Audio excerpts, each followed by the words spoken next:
One, two, three, four, five. Okay, so today I will be talking about the correct technique that is required while throwing a baseball. By the end of this speech, you'll know how to correctly and safely throw this ball. Baseball is known as America's greatest pastime, but did you know that it could also cause major injury? I have had many arm issues in my life, and it has all come from baseball.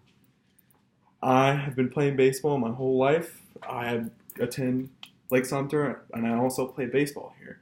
I have been a part of many things, including throwing programs that try to teach you how to throw a baseball correctly, safely, and the most efficiently. The correct ways to throw a baseball include stance, separation, and leg lift, shoulder-hip separation, also movement towards the plate, and finding an external rotation to pronation. Stance. There are two different stances that you use while you throw a baseball. One is the stretch, and the other is the windup. The stretch is a simpler, more easy way, more efficient way of throwing a baseball. It is you are facing linear towards the plate, and it is a simple step to coming set. Then finally, it is a leg lift to home.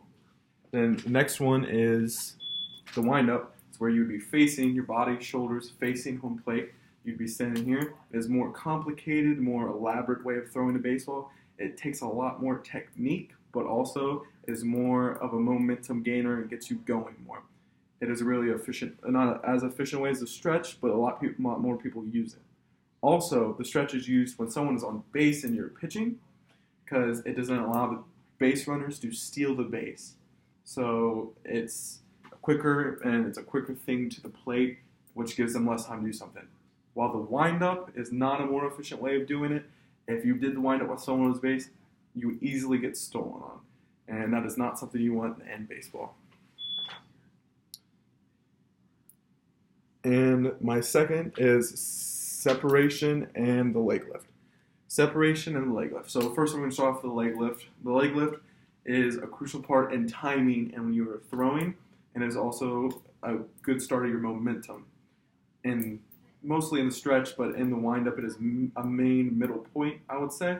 But in the stretch, your leg lift has a lot with your timing, so you come set, your leg lift, and then so we start going. But when you're in a windup, it's a little bit more. It's probably the halfway point in your windup. So, and that leads me to my next point, which is the separation, which is a very crucial part in timing. So you become set, you have the baseball, leg lift, and separation.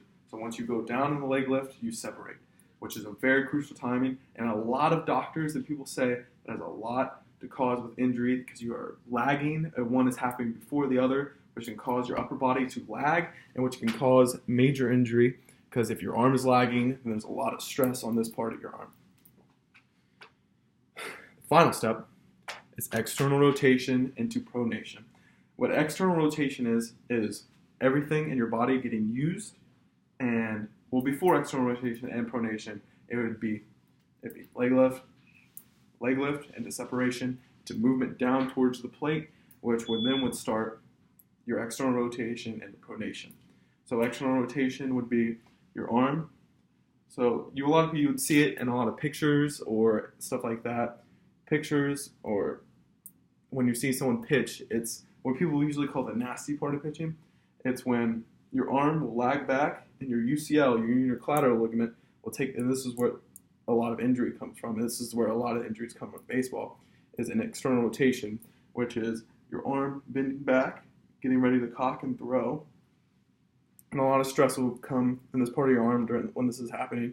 And this is what allows you to get velocity and power. And it's transferring everything from the stretch to leg lift, separation, to movement towards the plate. And all that power and momentum is moved into this elbow.